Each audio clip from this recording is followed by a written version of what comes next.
We'll now turn it over to a man who literally needs no introduction, Bud Jahn. Bud, take it away.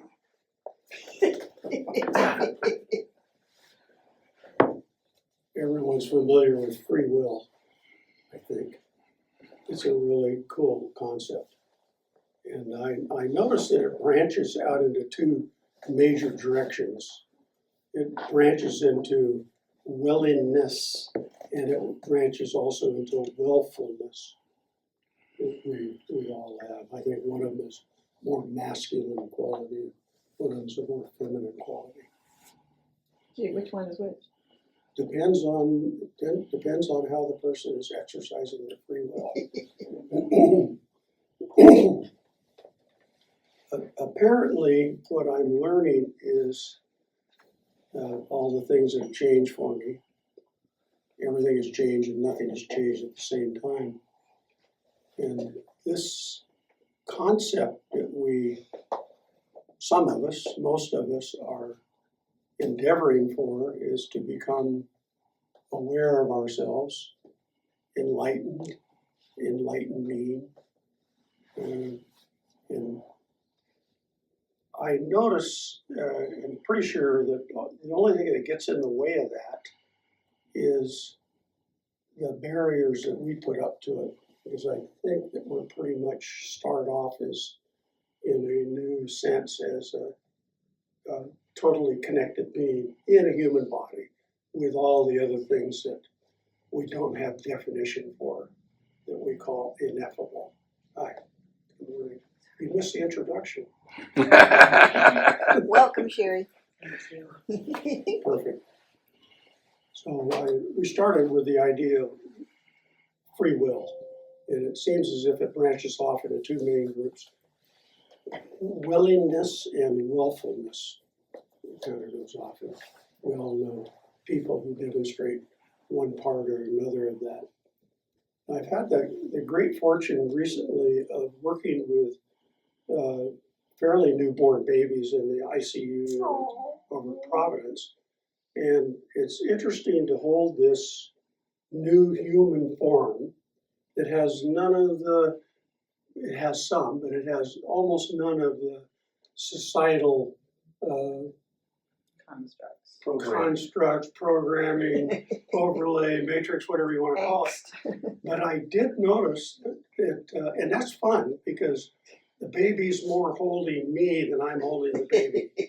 There's more to the baby than I come as Bud, because Bud is a fiction that I've created over 77 some years of all of my experiences, all of the things that have happened to me, happened by me, all of the decisions that I've made about what I think has happened to me. And most of those decisions came after my mind matured to realize that I could construct myself in a human body. I could construct myself as apart as an individual, a Bud. I could construct myself as something that was separated from all the other individuals around, because there's a lot of social agreement with that. And I was able to construct something that stopped here kind of at the end of the meat sack, so to speak. And I could touch things that I called objects. So I could objectify myself as being separate from all of this stuff that this body allowed me to perceive. Interesting. Is that the whole story? Well, no. We start learning that there's more nothing around than there is something. And this is evident even in our physical construct. When you get down to the atomic level, you notice that there's more space between the objects that are objects than there is anything. There's more nothing around. So literally, if we could condense ourselves small enough and go inside the body, there would be universes, looks like universes, inside this meat sack and whatnot. Highly organized, piece of material here.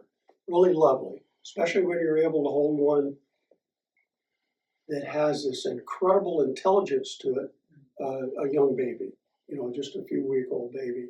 So as Bud is holding this child, I'm using all of my practice to drop the budness out of the way. I'm, oh man, I'm careful not to drool on the kid. They don't really care. Most of them don't have their eyes open.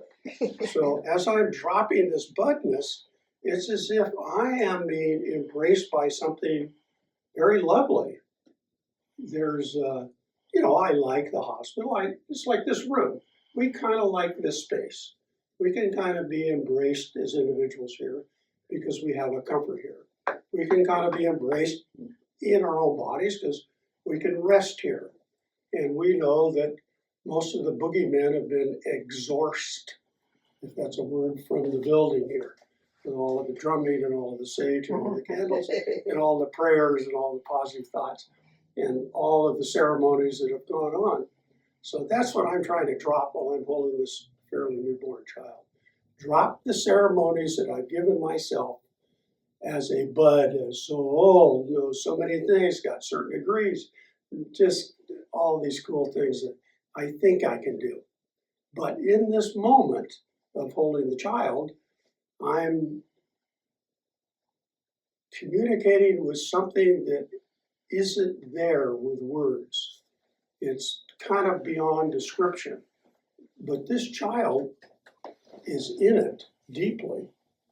This child is being held by this field. I'll call it a field just for fun here, just to give it a name. Is held by this field that is way bigger, but not bigger than I am, especially the idea of I. So this kid is, as we know, as we present ourselves in the universe in a very loving way will reflect what we are to us. If we're being a terrible word person, the universe can just give it. And it does it in kind of an interesting way. It doesn't do it in a punishing way unless we think we need to be punished or, we're holding that in a particular way. But anyhow, so this kid is starting to hold me more than I'm holding the kid. I'm holding the newborn and talking about the field the newborn brings with it, because the newborn doesn't have definition for what it is. It's not going, oh, I'm a baby and you should hold me this way, or you should act that way, or all this crap that we do. The kid just doesn't have it. I go, can I drop into its innocence? Can I reflect this innocence here? And this peace and this thing, this non-wordable thing that the child seems to inhabit. Now, this particular child's got some story. It came from a mother who liked to play with fentanyl and other street drugs. And so the kid is having withdrawal in a physical level. And that's a whole story we tell ourselves, whatever it is. But the kid, this is just life to the kid. It doesn't know it's having a fentanyl withdrawal or whatever. So I get a hold of the kid and I go, how can I listen to you? Which is something that most of us would like to have happen. Yes. Just, Be listened. And the kid goes, kind of like, if there was there was a further dropping in. It seemed to invite me to drop into this field more that wasn't the kid, that wasn't me, but it was something we were within. We were a part of. And what keeps me out of that field? Do I have to have the ceremony of holding a newborn to bring me into that field? Do I need to light candles, face to the east, get down, prostrate myself on the ground? I need to. So apparently that field that is everything is always here. And it's right in front of our faces, or inside our faces and in front of our faces, all at the same time. It's really fun to be quiet enough, personally, to stop making all this internal noise of being a bud or whatever the hell I think I am. To be quiet with my thinking enough to drop into more of the field that's already here, it's always been here, it's always going to be here.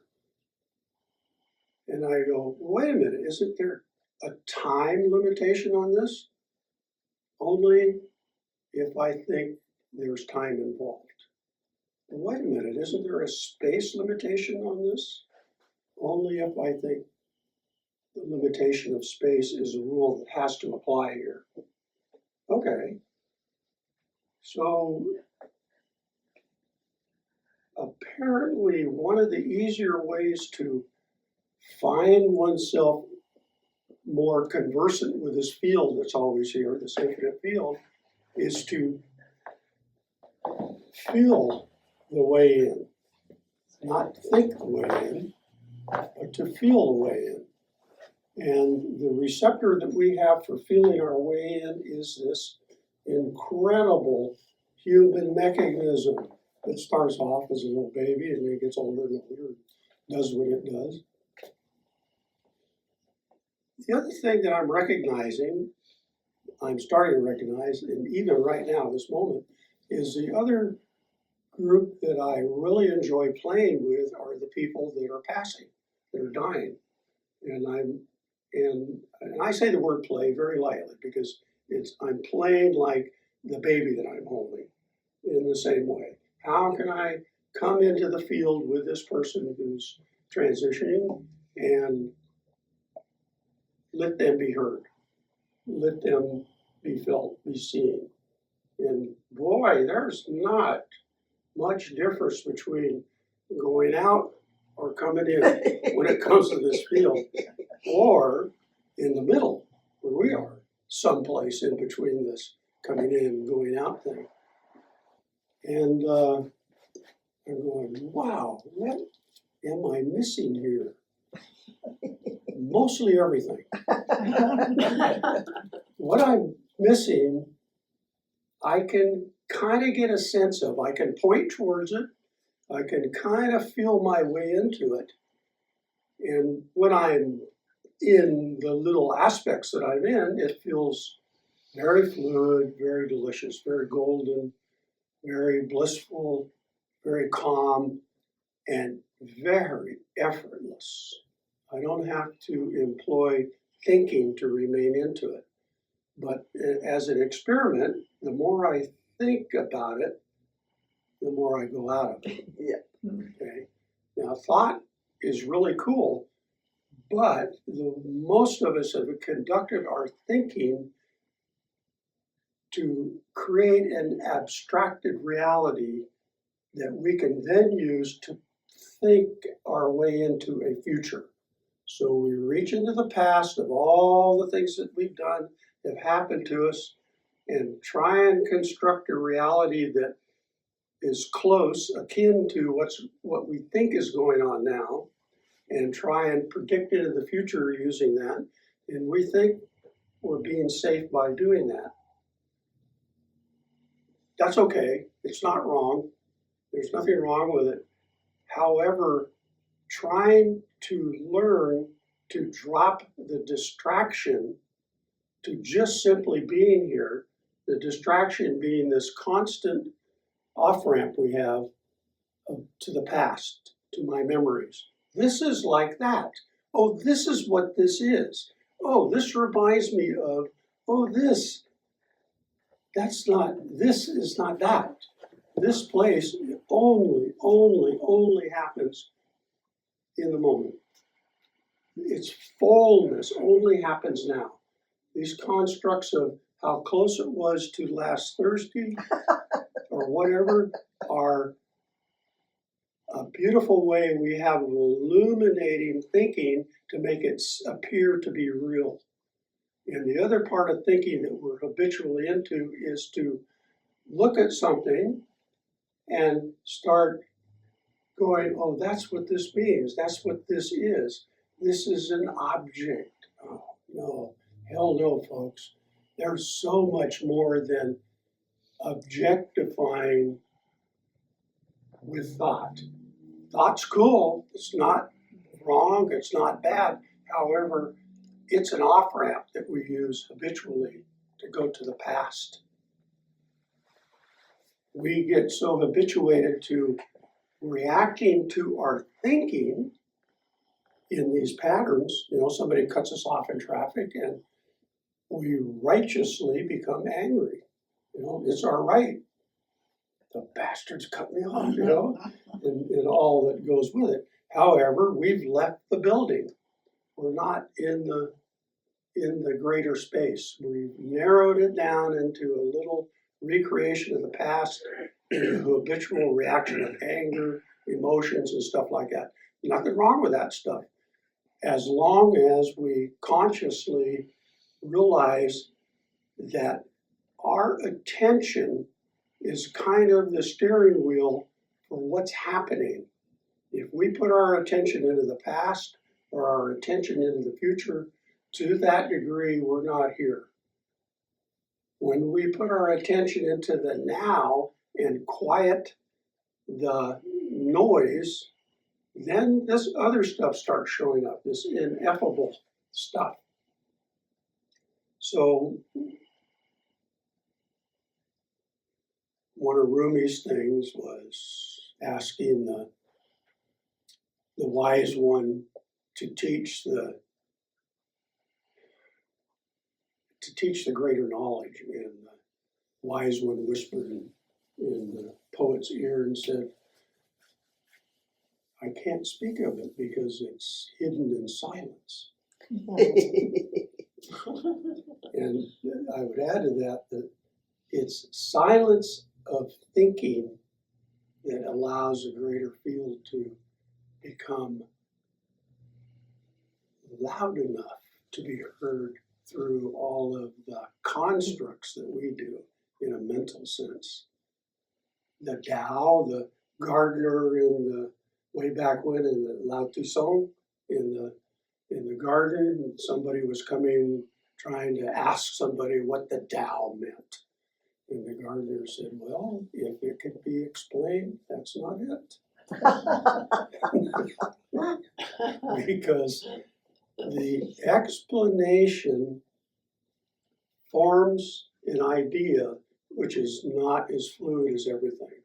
It forms an idea that puts walls up, constraints and constrictions around what's going on at a deeper level. Now, one of the other things I like to do is to meditate. And Ann and I have found kind of a cool way of meditating. We drop in the morning on the phone, 5 o'clock, and pretty much it's evolved into an hour. It's an hour. It's an hour that goes by like 5 minutes, 10 minutes. Yep. But what does that feel like to do that? Well, it's grown the experience.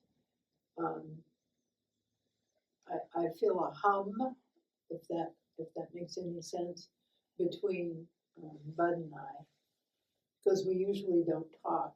We started this about 2 years ago when we were having conversations and we would look at each other like, no words. I said, well, why don't we just do that and get together and not talk? And I get sensations, and sometimes he'll tell me that he had a similar sensation, or he felt very expanded, or whatever. And we have no way of measuring no words. But I've just come to this place where when I don't do that in the morning, my whole day doesn't fit together exactly as smoothly as it would if we had done that. And it's almost like a grounding thing for me.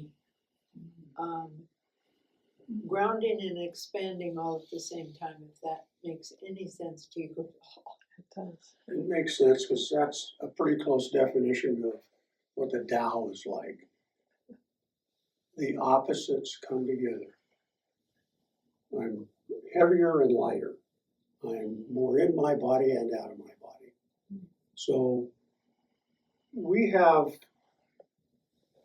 Mari and I have done this quite a bit also in years past. We did a study together for 4 or 5 years called the Alexander Technique. And this crazy, one of the crazy teachers we had, there were several of them, would make us do this crazy stuff. And we would have to go to these places of unhabitual all the time. You know, stand, address, look, don't look in unhabitual ways. What does unhabitual mean? Unhabitual means not habit formed, not automatic. We would go to the unautomatic stuff, the stuff you wouldn't normally go to unless somebody gave you the idea to try it, something like that. So we had a lot of fun doing that. It was pretty crazy. You'd walk out of there at times, we would walk out of there on cloud 9, and it was like the world was changed. And the world could change in a moment, and it could evaporate in a moment too, and get back into the, my boss is pissing me off, this government's going on, this and this. What we put our attention on would come up. Now, back to holding the baby in the morning. Here's this unformed being, and I'm going, okay, I wonder what free will is like with a baby. And I'm also kind of wondering at the same time, what is this thing that the physicists are starting to call when you get involved with what you're looking at as the observer effect. That's one of the things. They're just starting to come up with a pretty good language for it. So anyhow, I've got this lovely mirror. I'll call the child a mirror.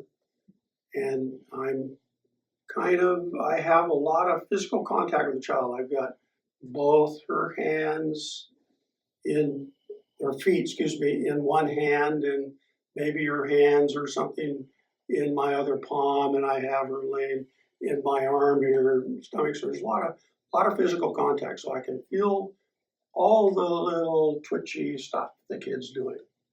And I can feel when the twitching is organized in a way that I understand organization. It's like walking. When you see somebody walk, there's this contralateral stuff going on. This arm, that hand, the head turning, the chest, the arm, the whole thing that walking creates. Well, you can feel this starting to coordinate in a baby's body. And you go, oh, this kid's has already got some of that tuning going on. So I go, all right, and I'm playing with this idea of free will. I'm playing with all of the perceptions that I've been trained with, that Mari and I were trained with as Alexander teachers. And I kind of get the idea that I think you'd be more comfortable if I move this foot over here. Okay, just, a really gentle thought. And the kid, to my amazement, the kid's body, whatever I want to call it, reacts to my imparting an idea on how they should be at the simplest level. It's like watching a frog and going, wouldn't you be more comfortable with your foot behind you? And the frog will go, something like that. That's kind of what the kid's doing. I'm going, oh my, do we already have this sort of a reflective ego thing going on before we put anything together mentally as a child? And I'm going, maybe so. Back to the training again. The other thing I've noticed with these kids is that most mothers, when they tense up from something screwed up going on while they're pregnant, they tense up. Everybody kind of agrees with this is a normal human reaction. A little bit of pressure. The kid's going to feel that in their way. They're not going to analyze it like we do, but they're going to feel a liquid pressure from the muscle tensions that's outside the sac that they're in. And they're also going to get the language of mother emoting, whatever that is. That's a language. The human brain is really keyed into listening to language in all its forms. Okay? And so every time the mother gets upset or afraid or something, there's going to be tension. And most tension, as Mari knows as a voice teacher, goes into the breathing, goes into the chest, goes into this guarded area, goes into constriction in the face and in the throat and things like that. And so I was taught by a very, very good voice teacher that watched the breathing because it's a huge tale, a teller, like a poker game tell on what's going on. And if you go for a release during the exhale, then that's kind of already trained into the baby. The baby gets that I think they get it from their mother, who at the end of an emotional engagement that's uptight goes, oh, kind of like that. Let's go physically, emotionally, and energetically all at the same time. So the kid's kind of got that. So I'm playing that with the kid. It'll doing one of these things that I go, and it goes, and let's go. So I've got this baby coming off of fentanyl that is just beautiful to hold because I'm getting more of Bud off the line. Bud is leaving the building. Bud is leaving his memories. Bud is leaving his projections into the future. Bud is leaving what he thinks the child ought to be doing, saying, thinking, whatever, reacting. And the more I do that, the more the kid and I fall into this field together. This is like a Rumi poem. There's a field beyond right doing and wrong doing. I'll meet you there. When the soul lies down in that grass, the world becomes too full for words. Even the idea of you or me doesn't make any sense. It's senseless. That's the kind of stuff that Mari and I practiced for years with another person, where you could lose yourself. You became an and, I'll say that. Not a this or a that, not a you or a me, became an and. We would learn to drop into a larger field with the other person when we would recognize specific tensions in our own body. Guess what we'd work on? The other person? No. We'd work on ourselves. We'd change ourselves. In changing ourselves, the field would change. When the field would change, and I don't know who was doing this, but everybody would change with it at the same time. That's why all the philosophers are saying, if you don't like what's going on outside of you, change this first. Put on the mask on yourself first.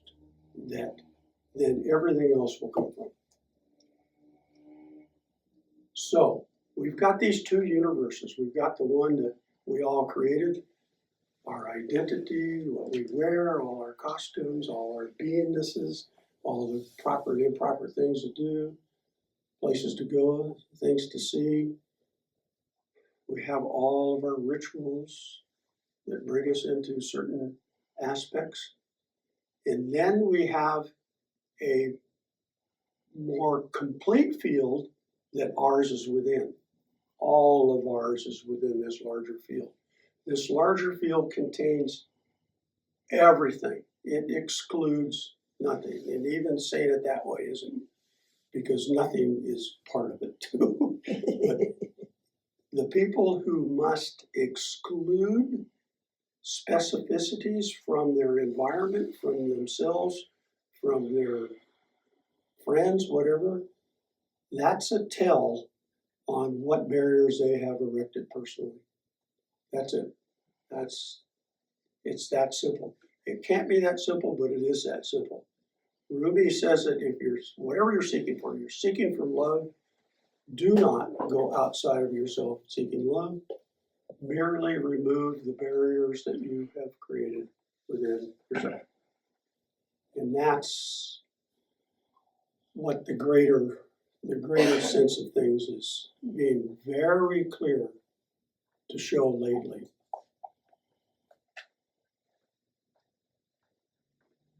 It's like everything's in its own time. Bye, Marie. So Neil Donald Walsh, an author, Conversations with God, said going through life is like walking into a library. Only the library is an infinite room. And what appears to you in that room at that time is a piece of perfection that you are given the opportunity to see or have relationship with as a piece of perfection. And if it appears as something less than that, then our mistake is going outside to fix the imperfection. Boom. Okay. So the hero's journey is this way, folks. The dragons that need to be slayed, the rules that need to be changed, it's all this way.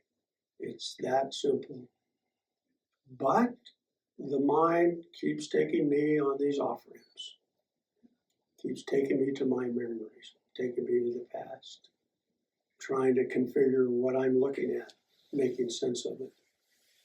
And what I'm looking at, I gotta say, I don't understand, because it's kind of beyond my thinking. It's beyond my box ability. I can't box the infinite up. Because when I do, I make it too damn small. And each one of us is a portal into another infinity. Every set of eyes, every person, every being that's in every child with their eyes shut, everybody is another portal into the infinity that you can find in yourself when you can see it in the other. Or maybe you got to find it yourself first before you see the other. I don't know. It's like they go together thing.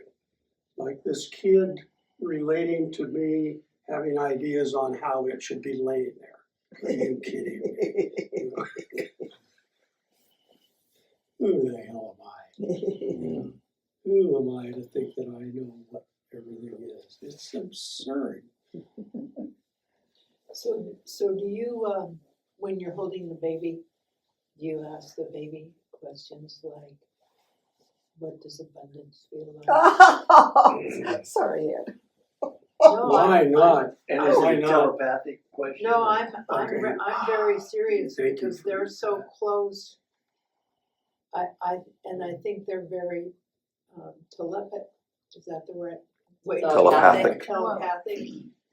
I would be just fascinated to experience asking a brand new soul here, maybe old new soul in baby body, questions like that, because I've asked people with disabilities stuff like that, and they come out with the most profound answers that make me think, okay, so we're in a different place.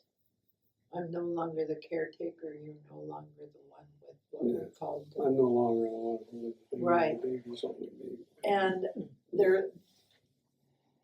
it's a most interesting experience that's so far out of my box. I mean, I have to give up almost everything that I've learned for the last 20 years about people with disabilities, right? Because I'm experiencing something that doesn't fit anything I know.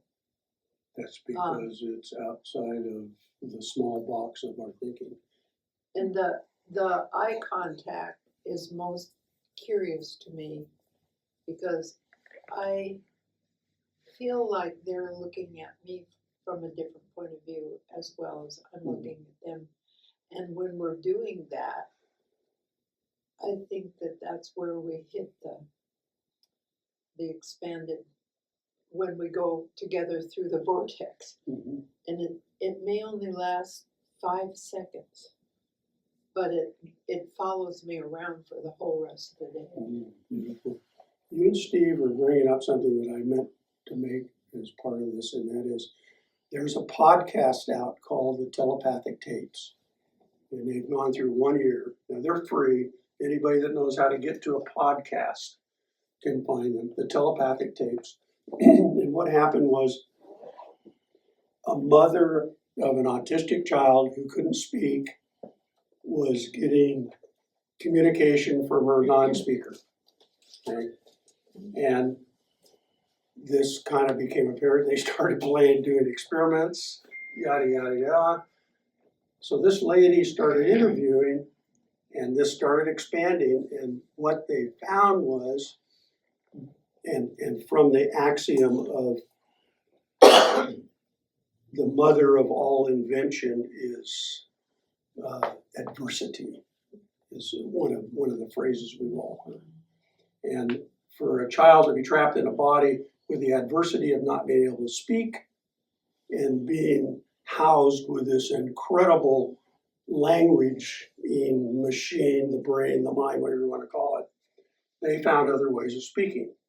And apparently the non-speaking community, autistic, quite a few of the kids have this ability to communicate with their caretakers on a one-to-one basis, telepathically. And they've taken it steps and steps beyond that. So what Anne is referring to is, in a general sense, of when we look at something with a predetermined form to it, that is a holding that's out of time and place. I've got this overview filter, and that's all I can see, is what I already know. To see past that, I have to let exactly what you say. I've got to learn to let go of what I know to see past, to see what's in front of my face. And so, wow, this just opens up a box you're all going to love, because the autistic children, they found that they could teach them pointing, I think it's called, it's like a Ouija board thing where you can spell out things with letters, and they teach the kids to maneuver to spell out words so that they can talk that way. But that's like teaching Helen Keller, who can't see, who can't hear, who can't speak. Whoever went through that was a gift of a person. Yet trapped inside Helen Keller was this amazing being that opened a lot of that so-called deaf, dumb culture to us. And going, oh, maybe there's more than what we're looking at, Billy. Billy Bob. So we overlay our thinking in between us and what's right there. And we do that in the sense of this field that is around us all the time. It is that we are a part of. We are not apart from. We are a small, small figment of this larger thing. But we practice the isolation game of being, this thing that we think we are. That is mostly our reality as we walk around during the day, go around during the day.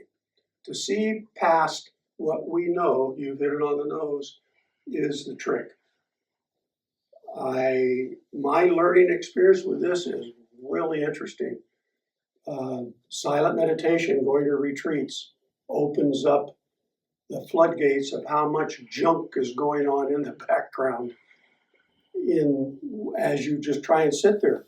The way your mind is training you versus the way you can hold your attention is like an eye opener during long, prolonged silent meditation times.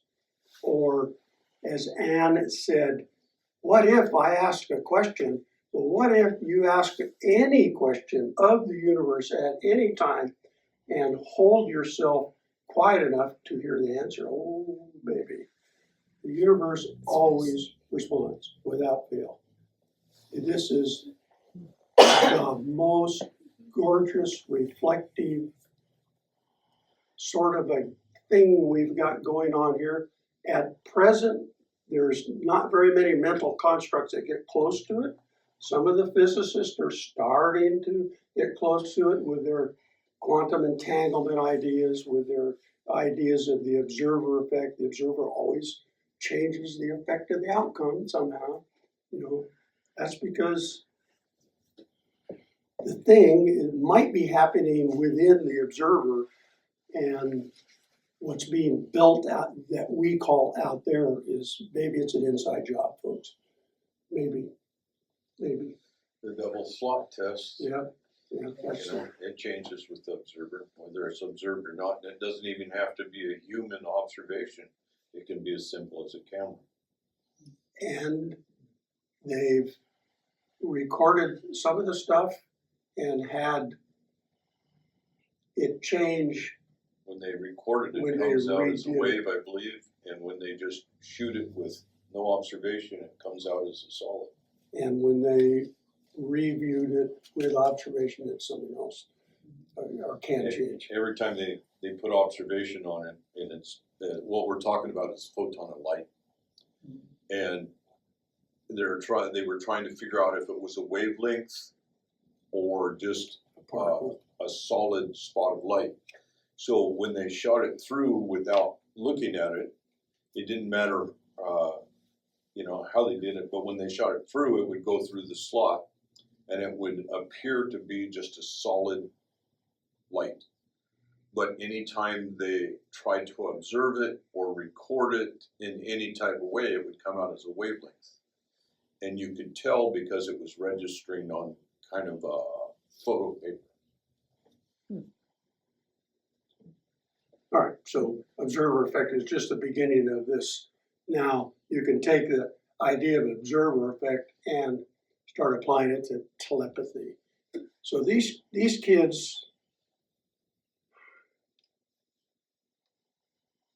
have got some amazing skills, but can you imagine, and they also have a place they call the Hill that a lot of them go to, and they can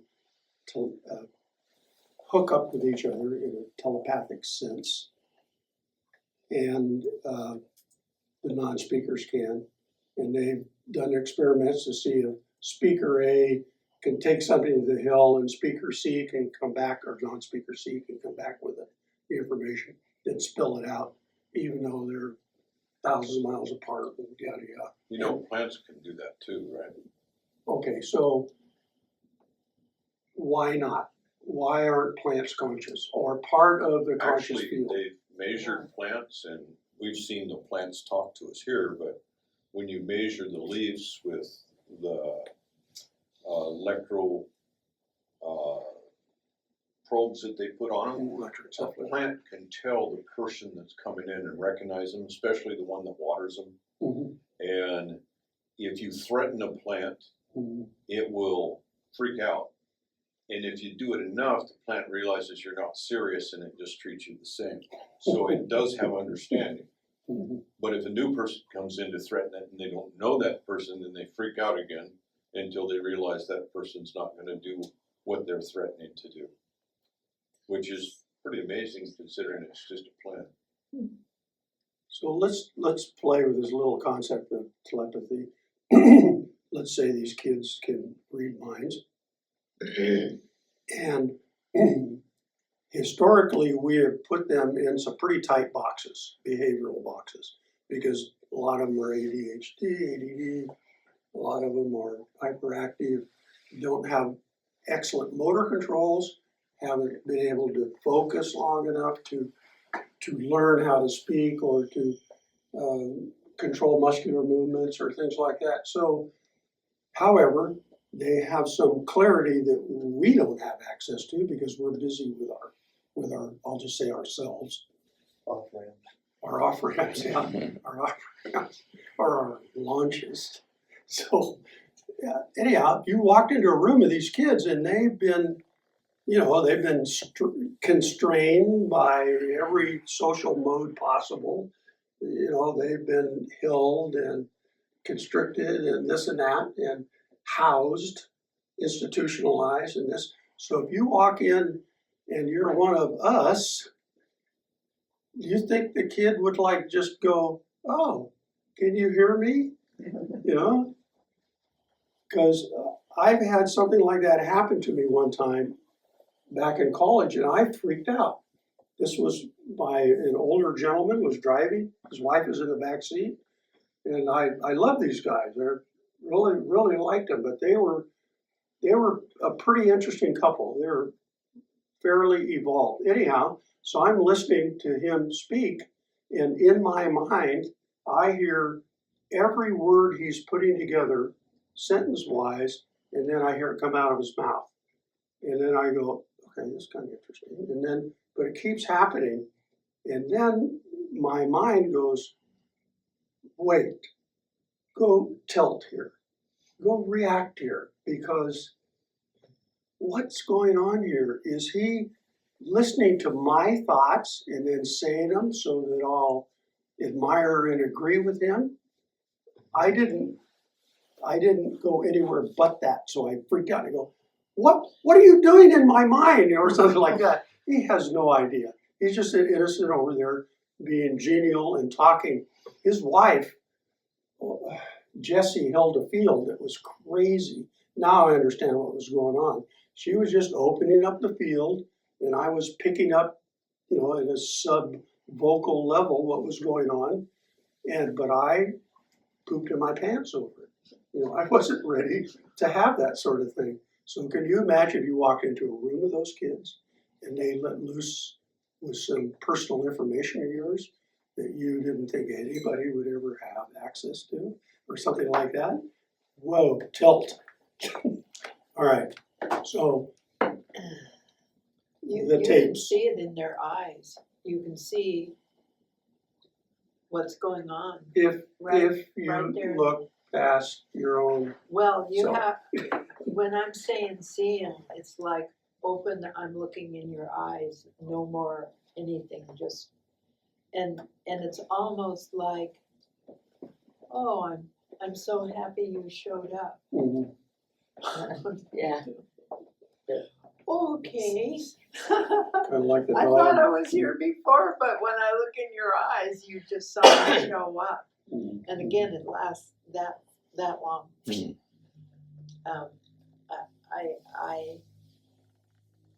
I take deep breaths, like maybe if I breathe real slowly, it will last just a little bit longer so that I can get what's going on here, kind of thing. But it's the most amazing communication that makes me very, very, very humble. Working in the industry I'm working in, where we've labeled everybody and put them in teeny tiny boxes and fed them full of stuff to keep them calm and all this stuff, and they're fine. So the question that I would have is, you mentioned you put them all in all these different boxes and gave them all this different stuff. If we let them out of the box and let them just go and evolve, how much of that stuff would disappear? And are we putting them in those boxes like that because that's a way for us to sell them lots and lots of drugs to make? I don't think there's necessarily anything quite that organized. I think that it's just a handy remedy for us to like go outside, make the concoction, Perhaps feed it's it a to lazy them. way to do something. Well, definitely it could be lazy, but it all comes from we don't know what we're doing. This is the laziness. I walk in there thinking I'm walking into a room of retarded. I'll use that word because that was what I was growing up with. And the amount that I have to go through to realize that I am the psychically retarded one walking into a room of freaking brilliant people, psychically brilliant, can I make that journey? That's why the boxes are there. That's why the drugs are there. Because I can't confront myself about what I'm looking at. That's all the hell that is. Yeah. Well, I think the whole language thing is really fascinating. The whole what? The language thing is really fascinating because we as humans are the only species that loses language with words. Most every other being is completely telepathically communicating. The angels, everybody, that's how they speak, is through telepathic communication. And when I've met people in my life that I know I've known them in a different lifetime, and we don't use words. Like, we're so connected spiritually that, I mean, my second husband was like that. I had a past life with him, and he would think something, and I would say it, like what you were just. So I know that's a thing. We all are very capable of telepathy. That's how we learn to talk. But down here, we have a lot of limitations. We have time. We have all these constructs. The language is construct, all of it. And the interesting thing about language is only 7% of how we communicate is with words. The rest of it is through tones or expressions or body language, or, that's way more. We communicate way more effectively with our body than we do with our words. So it was just a way to hold us down a little bit, because we're very powerful when we speak telepathically, because it unites us more than the language. Because, like, well, you're black, or you're white, or you're gay, or you're straight, or you're this, or you're that. The language is a way to keep us separate. And when you lay that down and you go to what you were talking about, look in a person's eyes, connect with that spirit, you don't need the word anymore. And you will create this incredible understanding and union, and that connects you to the greater, what you were talking about, the everything. We're not the only ones that talk with language. Crows, ravens, whales, dolphins, they all speak to one But another and it's have more language. sounds. It's more sounds. What do you think language is? Well, If you make a sound and it means something to somebody else, that's language. And if one raven can sit up somewhere and squawks and everybody knows there's food, he's communicating.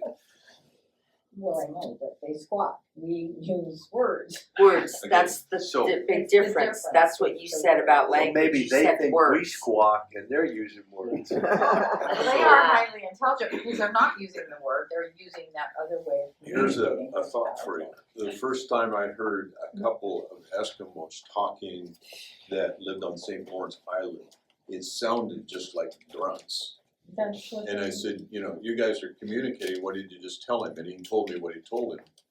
But to me, it just sounded like, oh. They use a lot of non spitter. non-verbal communication, like their nose, they raise their eyebrows, The yes, or I'm sorry, yes is raise So their eyebrows. what's No, the it's difference between that and say the ape that did all the sign language, or the monkeys that communicate with one another, or the whales that send their position and everything with sound?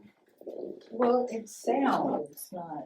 Words It's are not. just sounds. Well, there's multiple sounds put together, that's the difference. We really need to argue about this? Can we No, move but on? I'm Thank you. It's where sharing things. Next.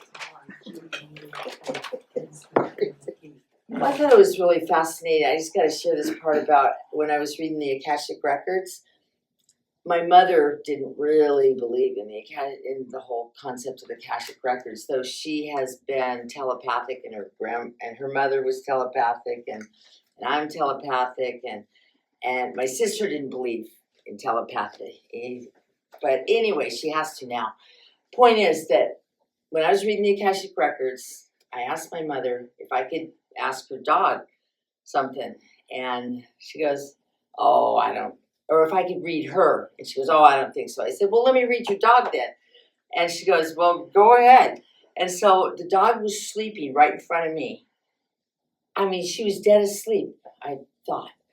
And I asked her mentally, "Can I read you?"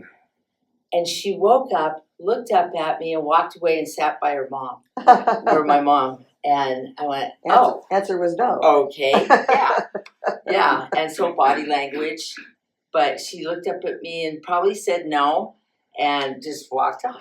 Okay, I said, okay, I'll try later. So I did. A few minutes later, I asked again, and she got up. She came over and she sat down right in front of me and said, okay, what's up? You know, or I don't know that it was really what's up. It was a while ago. But anyways, it's like, all right, what do you want to know? I said, well, what do you want to ask your mom? Which is my mother. And she goes, I would like to ask her to quit stepping on my feet. And I went, okay, are you happy about everything? And she goes, I am, but I'm concerned about, let's just say my mom, our mom.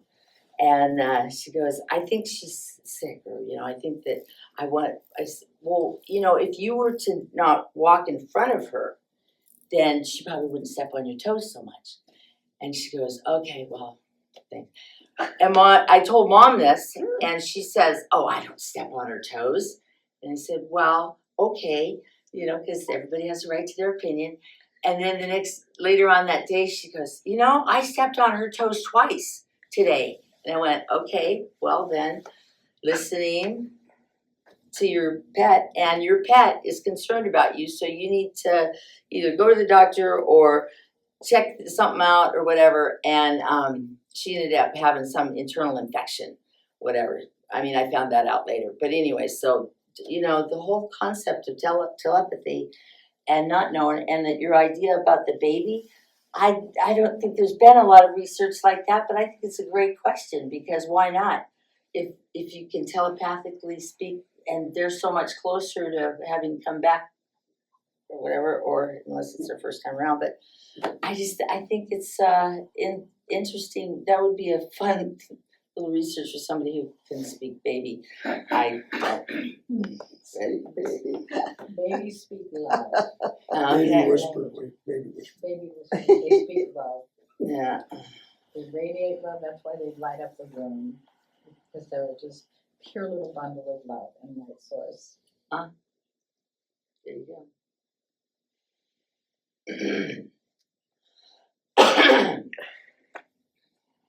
I want to know where you sign up to go hold babies. To Providence Volunteer Services, Yep. Providence Hospital. There's quite a bit of stuff you gotta go through, background check, fingerprinting, blah, blah, blah. Sure. When Not- Jean you Krause need to be comes back, vaccinated. she'll tell you all about it. Need to be You vaccinated? do not need to be Oh, good. vaccinated. That's an option. That's good. That's kind of interesting. Jean goes every Thursday when she's here. Jean Karowski. Do I know her? Yeah, you do. She's our She's the eldest elder elder of our elders. that comes in the summertime mostly, because she's been the winter in Arizona. She's got white hair. Tall, bent over, white hair, elderly, 90-ish, Still driving, lovely lady, really She's got a lot in her going. 80s. 90s, she's 94. She'll be 95 in April, Okay, Mm-hmm. and she'll be back. what's next, Bobby? Sum it up. Sum it up. It was thumb up, I thought you meant. Oh, yeah. Sometimes. Yeah, sum it up. Thumb it up. Sum it up. It's the about 40-some years ago, I was asking questions with an intense focus. I was asking a question with an incredibly intense focus.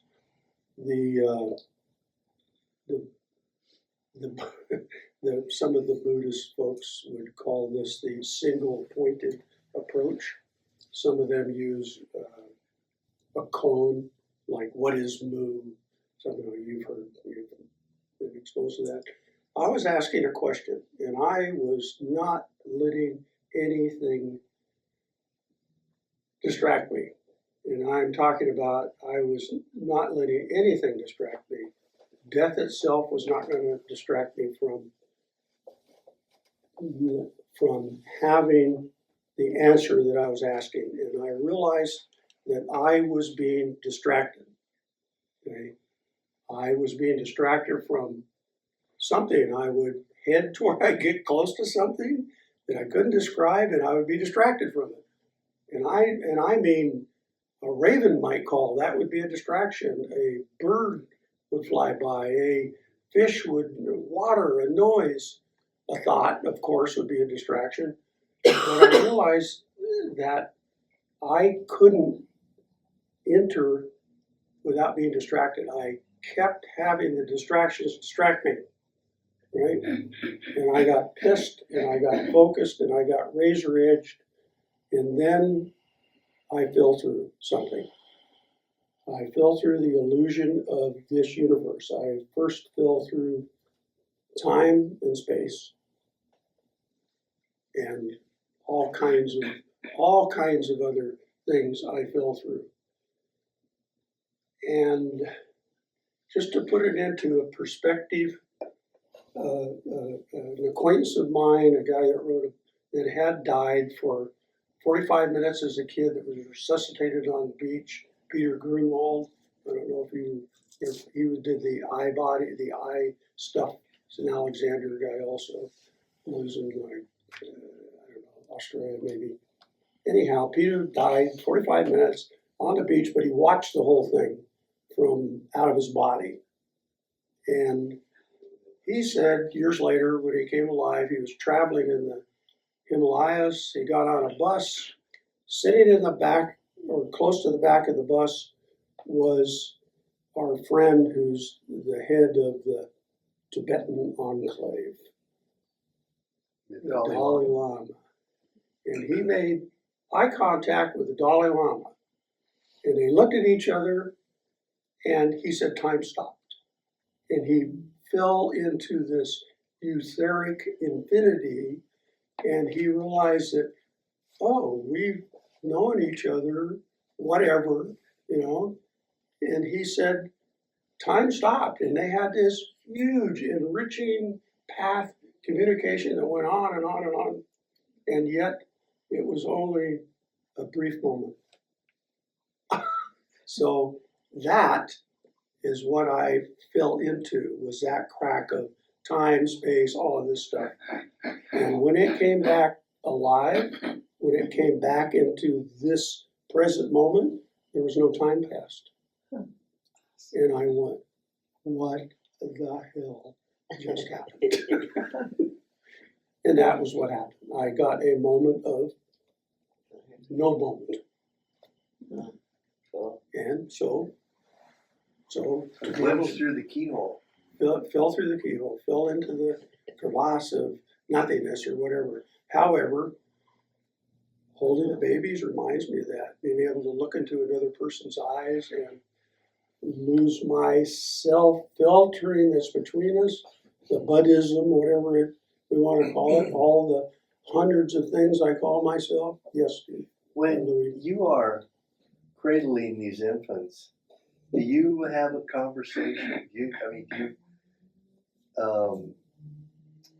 you actively have a mental conversation, and have they responded? Like if you ask them, you know, hey, what's God like, or something, and do they answer?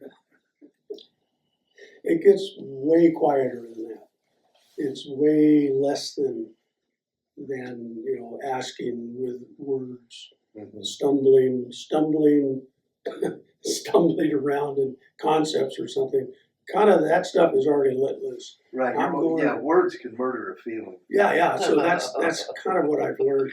Just for example, with Richard, we used to work quite a bit together, but we had to set up shop. We had to be in a particular place. We had to get sounds right. We had to get the mood right, and we would get into what felt like water a little bit, some kind of a pool, but we learned to drop one word in at a time, just to see what would happen and it would ripple. It would do stuff to us, and we learned that less is more, especially when it comes to vocabulary. Some of the words that really were mind-blowing were unconditional, which kind of brings me to that's what I'm asking. What does unconditionality feel like? So that's what this other field is. The other field has no edges, walls. It has no conditions on it. All the other crap we do has conditions, has thoughts, has ideas, has constructions. The other field is unconditioned, unconditional. And of course, you know what that means. What's the coolest unconditional thing there is? Love. Yeah, maybe that is the unconditional thing. I don't know. So, yeah, that's kind of where I'm orienting myself in that direction. Yeah, And love is the one. And the universe answers in an infinity of ways. There isn't any restriction on unconditional contacting us. How long do your sessions last with each infant? Until it stops, but usually 2 hours, 2.25 hours, something like that. I kind of clock in for a 2 hour Yeah, show. what's the stated purpose of that? Stated purpose, Yeah. volunteer, snuggle core. That's it. That's the stated purpose. And the child gets so much more too. Oh, yeah. They get that love, and then they don't become so weird, right? Well, I don't know. I'm holding them, so they could be. It's just like, People who know me know there's a lot of depth to my weirdness. It's about the human touch. They've done a ton of studies. Yeah, yeah, yeah. Oh, that's People can't that's feel without very important. touch. We are so powerful. They're just touching. And with a baby that's got the fentanyl and all that stuff they're trying to overdo, and their organs aren't developed, there's so much they're doing and processing, and just that touch is just like makes all the difference. Have you Yeah, ever, highly suggested as a volunteer thing. have you ever connected with the mother at the same time? Just they've been coming and going. No, most of the children that I hold are because their mothers aren't available to hold them. If the family members coming in to hold them, that's a super priority. So I go in and show up, scrub in, do all that stuff, and usually the head nurse will go, "Hey, 221, they're waiting for you," you know, and Perfect. or I'll walk around and catch a nurse that's they're each watching. There's like 3 wings I work in, Wow. but I'm just a drop in the bucket. So I show up. There's that many babies. you don't hold the same baby every time. They just put you wherever Correct. a Where child they is think. needing. I show up. Well, that's cool. You can connect with more babies. So it's fun because I get to hold somebody's baby that hasn't given me permission. They don't know who I am. You know, all the kind of crap that goes with holding a baby, all the steps you got to go through to hold somebody's baby is like, now women, it's a little easier unless there's baby napping going on in the moment. But, you know, it's like an honor to hold a baby. And I get to do it. I get to come in because I got the right uniform on. It's like, cool. They don't know who I am. I don't know who they are. I don't know last names. None of that. Not important. Not important. Not important. There's some kind of conditions about holding babies that kind of sneak under the wire into it. It's like, yeah. And people that are dying, same thing. Do you ever pick up a baby that's crying Oh, yeah. and then they stop? Sometimes. So this kind of started because I noticed that I could put people to sleep in the training. They would zonk out. They'd come, and so then I noticed if I got on the airplane and there was a baby screaming somewhere on the plane, I knew that space is kind of a concept, and I could kind of drop into the space with the baby. And it started becoming pretty apparent that I could let them communicate to me what they're crying about, and they would stop. And more and more and more like that went on. And I went, well, let's go practice a little more. And so the practice is just becoming richer and richer. Thank you for doing that, Bud. You do it with dogs, right? I just wanted to say that when you came for basically the day before Doug died, and you were in our space with my two daughters, or his daughter and my daughter, your presence was so wonderful for me. Thank you. That is a blessing to be able to bring the calmness into that kind of Yeah. explosion area. That's cool. And thank you for asking me to come over. Very nice.